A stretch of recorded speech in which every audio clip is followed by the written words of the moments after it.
I knew the day and the time would come, but still very sad. I have 5 minutes left in this room, 5 minutes until checkout, my lap of luxury at the Royale Chulan Hotel in Seremban.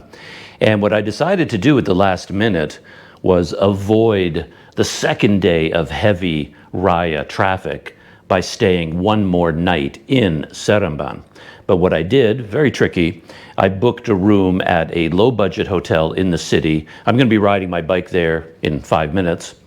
And the idea is by staying one more night in Seremban, I could relax all day yesterday, all day last night in this hotel, and then enjoy this room right up until noon, checkout time, really enjoy my breakfast, which I did this morning, and then I can check out exactly at noon, ride across the street or across the city, check into my low budget hotel for one night, get a nice contrast going there, and then continue cycling tomorrow. So I maximize time in this hotel and then time in the other one and continue my Planet Doug life. Anyway, minutes are ticking by and I have to get out of the room and check out. But yeah, one last look where my home has been for the last little while. Beautiful, beautiful room. View of Seremban out there. Another gorgeous day. And so let's get out there. Timing it to the absolute last minute out the door.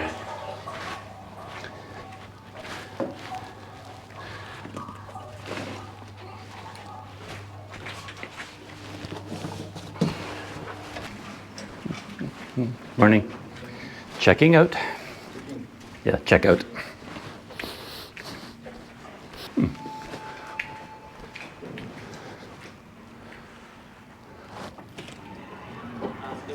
Oh, well, maybe room for one more.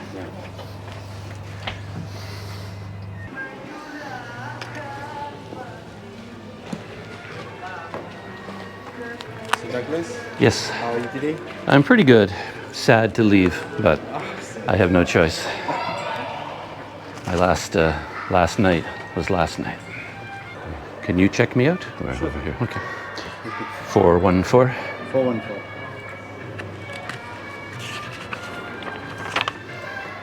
Mr. Douglas, over here, can you help me to have a sign over here first? Okay. Yep. So the payment will be 100. Okay. Thank you very much. And the cards there? And thank you. So now you're heading to? I'm heading to Kuala Pila Oh, and then continue cycling to the north, Gua Musang, Terengganu, just around Malaysia. all right. If my legs can do it. I'm not sure anymore. I'm getting too old. We'll see how it goes. Thanks again. Yes, yes, yes. Down in the lobby, checkout was very smooth. They just had to do a lot of tippy-tapping on the computer. It's more complicated checking in and checking out of a fancy hotel than a low-budget one. But yeah, 100 ringgit deposit to stay here, and I got the 100 ringgit back. And now I just have to get my bike out of their storage room, and I ride 2 kilometers across town to get to an Oyo hotel. I'm a little bit nervous about that, the fact that it's Oyo branded, but in Malaysia, I've had some good luck with Oyo hotels, so we'll see how it goes.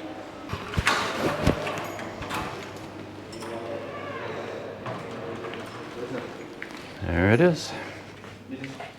That's my bike. All right, I'll take this off first. No flat tires, so that's good. Where from, sir? I'm from Canada. Canada. Yeah, Canada. Just doing a little bicycle tour around Malaysia. Oh, that's good. Thank you.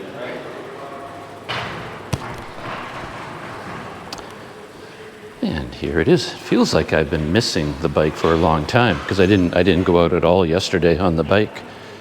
So, oh, you can go here. Anyway, thank you very much. And then I go to Kuala Pila. Kuala Pila, oh, Yeah. be careful because traffic jam there is, you know, Yeah, that's why today, I don't think I will go today. Too many cars. Yeah. Just riding around Malaysia. Yeah, bicycle tour. So that's the plan. You you set the route? Oh yeah, it's easy to do. Yeah, these days Google Maps, and so Google Maps, same. it's so easy to yeah, not like the old days. So yeah, So during a journey, everything okay, smooth? yeah. I Raining mean, sometimes. well, yeah, it's pretty difficult in Malaysia actually. The traffic is difficult. It's hot, rain. Mainly the traffic is the biggest problem. There's so many cars here. Very challenging. Yeah, it's probably the biggest problem. And the heat. Yeah, Canada is nice and cold. You're from Canada? Yeah, I'm from Canada, so the heat of Malaysia is a real struggle for me. Yeah. And I had some trouble with my bicycle. It was breaking. What breaking? That's why I came to Seremban. It's no tire. Yeah, it's brand new tire. But I went to a bicycle shop in Seremban and they fixed everything. So hopefully today is good. Today open? Is it open today? Not today, no. I think they're closed, but Monday, right? yeah, it's all done. Okay, alright. So, all right, thank you. I'll come back in and get my other bags.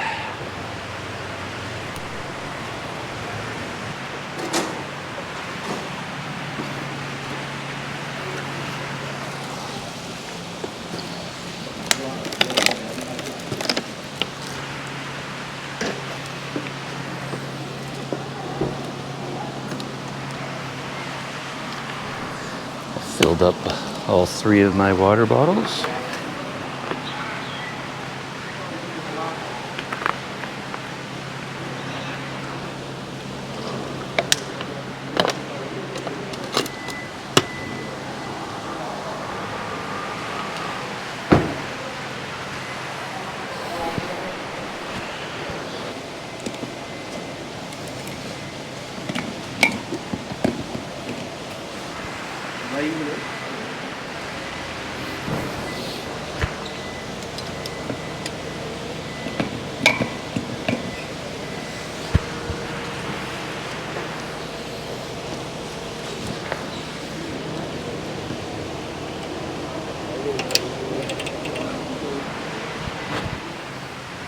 All set to go.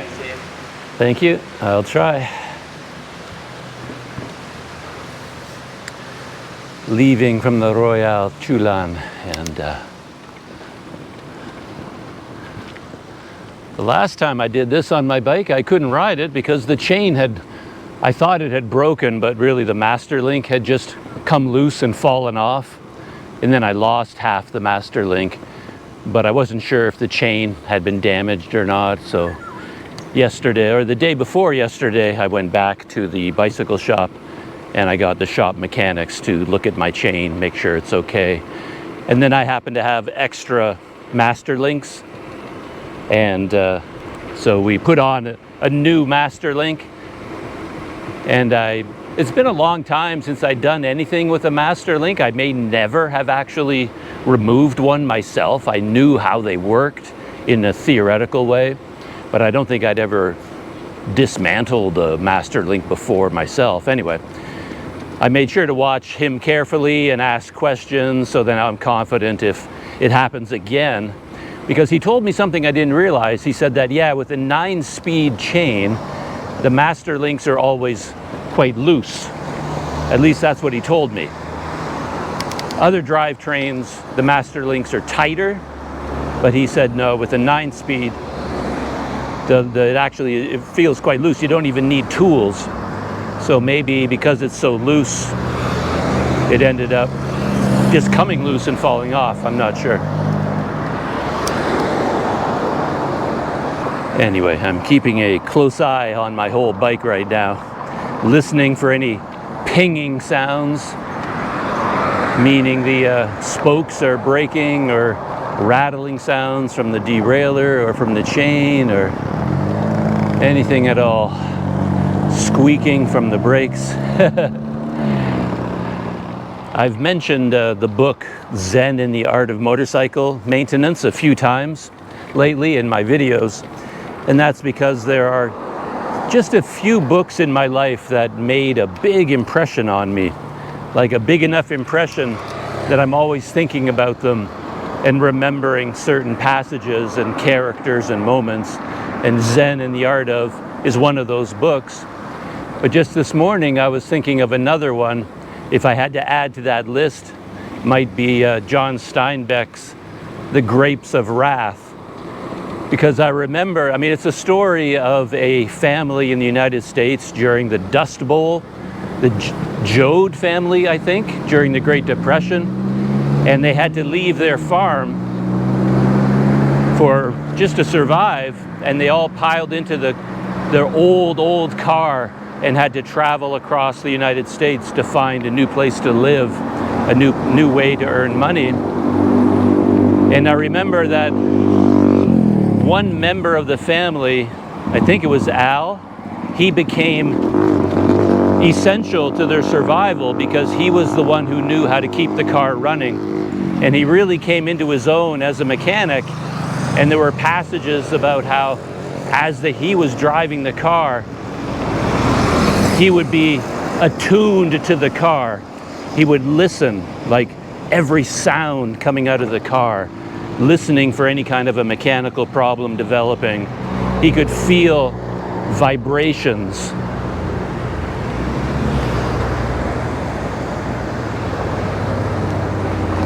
Just sitting in this seat, holding onto this steering wheel, and if he feels a rattle or a vibration or smelling, all of his senses were attuned to the car, listening, feeling, smelling, just so that he could be aware of any mechanical problems before they become serious. And I often think about that, like when you're riding a bicycle or a scooter, and you're just constantly monitoring what's going on, you know, listening for any sounds that are out of the ordinary.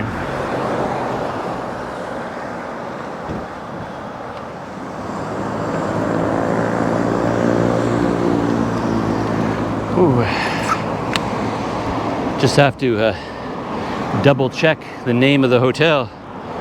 I think there are a couple of Oyo hotels around here. Oh yeah, that's it right there. I'm already here.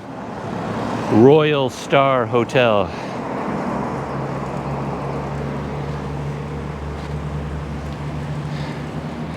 And I'm here way too early for a check-in. It's one of these low-budget hotels. When you look at the reviews, you can see two different types of reviews. There are people who know it's a low-budget hotel, and then when the room is kind of dirty and things are kind of broken and this and that, and they all go, yeah, it's fine, it's a low-budget hotel. But there are other people who don't really know about low-budget hotels, and they book this place thinking it'll be like a 4-star, a cheap place, but you know, really good value. And then they complain and complain and complain in their reviews, and they talk about how awful a hotel it is. So I think it's really, it comes out down to your expectations and probably which room you get.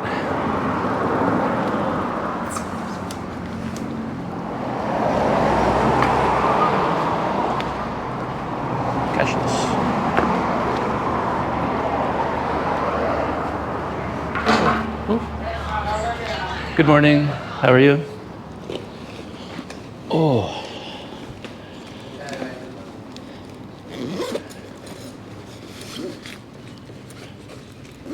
Oh.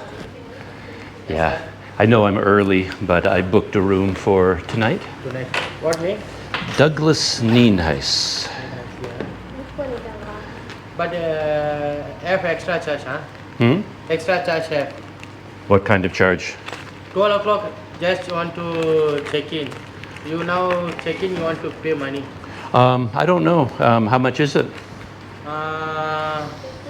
30 ringgit. 30 ringgit. I might just wait, you know. Okay. I can just Okay, hang wait out. Wait Yeah. I know it's early. Okay, sir. Yeah, it's an hour and a half. I can get coffee or something. If I can leave my bags here? Okay. Can. Yeah? After you 12 o'clock, 2 o'clock. Oh, then check in at that time. Okay, that's Sorry, great. No problem. Yeah. Canada, from Canada? Yeah, from Canada. Yeah. Vacation? Yeah, just a cycling holiday. Oh, cycling? I have my bicycle here. Bicycle take come this side. Oh, Malaysia so No, tell that. Bicycle, take this side. Okay, I'll just put it over here. Yeah. You come back PD. 47. Yeah, from Port Dickson. 47. Yeah, You stay in Gemilang Star. I did. Yeah. It's also your hotel. Oh, it's also your hotel. Okay. Yeah, I had a really good experience there.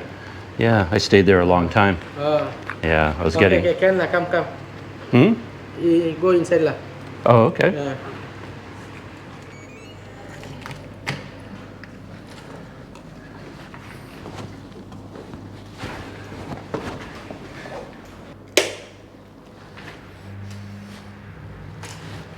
What a surprise. I don't know how much of that was caught on video, but they knew of me by reputation because they also own the Gemilang Star Hotel in Port Dickson.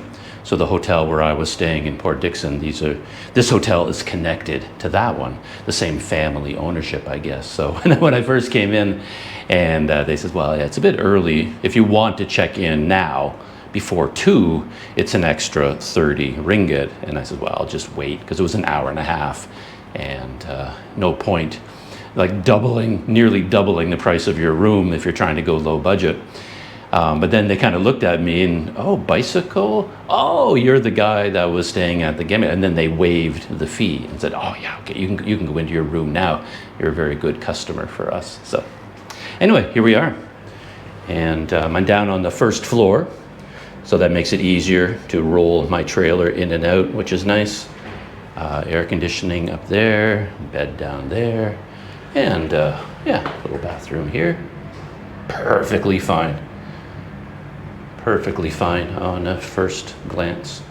Even have a full-sized mirror. Anyway, I have to go get my trailer. All settled in. Well, that was very, very quick. Checked out at like 11:59. I checked out at the Royale Chulan, and then here I'm already unpacked and settled in my new Planet Doug Studios, and it's 5 after 1, and I've already taken a shower. I've already boiled a pot of water for a cup of coffee, and I have basically unpacked and spread my gear out around the room. So yeah, quite an experience going from luxury to basic. I mean, I wouldn't call this hardship at all.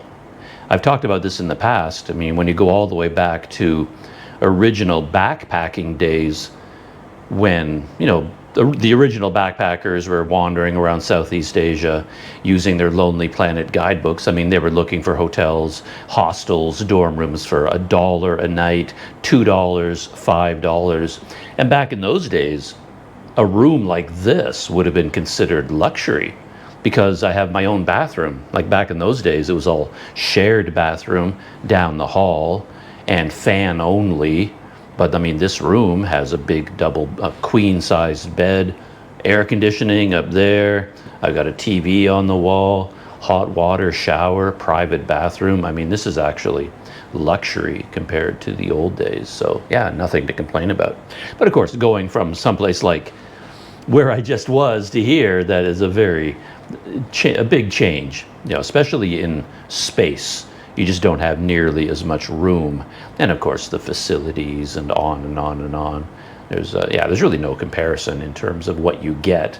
But of course, that hotel is a lot more expensive than this one. Anyway, so I'm all settled in. I'm going to enjoy my first cup of coffee, and mentally and physically what I'm doing is getting ready for tomorrow. It's not a big cycling day. I mentioned that other YouTuber cyclist, Spencer, he would laugh at my plans because he would set off to do 150 kilometers and think nothing of it.